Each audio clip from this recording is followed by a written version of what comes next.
Now, thinking back of September 11th, 2001, um, I was actually at the time in my home country in Germany, and I was not only in my home country, I was actually serving my home country. I was actually in the last days of my military service with the German Bundeswehr, with the German Armed Forces.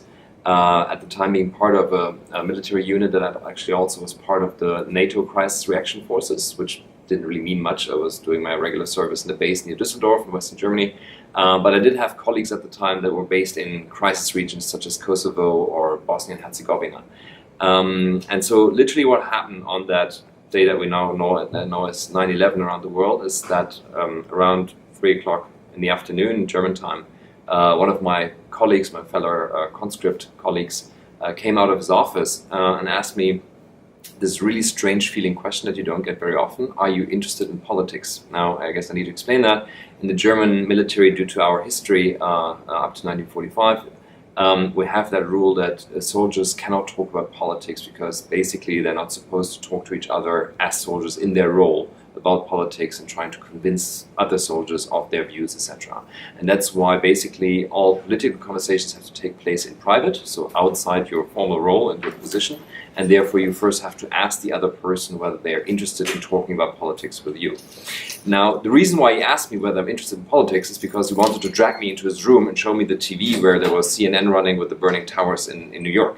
And obviously that was a shocking moment, and it felt completely strange once he realized why he asked me this question, that he would even keep that rule, that he would actually first think of this rule like, oh, it's something political, so I first have to ask that question before showing somebody the TV running and busy voices of the commentators.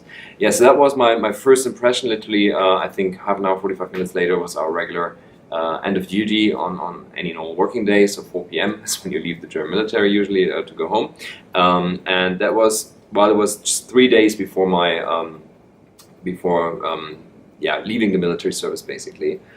It was a very, very strange feeling to be there in that moment, to be literally in uniform and to have that farewell speech by our unit commander actually, who obviously on that day also didn't exactly know what to say. The whole situation was 45 minutes old. And so, yeah, it felt a bit strange. We kind of knew next day, well, our lives wouldn't necessarily change really. The world would be quite a different one. And so this was while the whole situation was still unfolding. I then actually took my bicycle, went down into downtown Düsseldorf to go to the train station, to go home to my home country, to my hometown of Cologne. And in the arrival hall of Düsseldorf train station, there was this huge, gigantic TV screen actually, also showing the same images, obviously. And I think never seen that many people not at a soccer event, but looking at the same screen and not saying anything. So it was this really, really strange feeling having a couple of thousand people gathered in this entrance hall of the Düsseldorf train station, looking at these pictures as the events continue to unfold.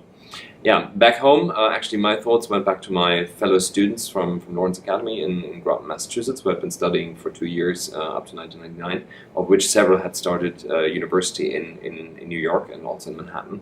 And at the time there was no Facebook, no WhatsApp, no text messaging. So actually it then took a couple of days to find out whether they're okay via email and so on. And literally all of them were. It was good to know that. But still, so on the one hand, military Germany, on the other hand, having friends.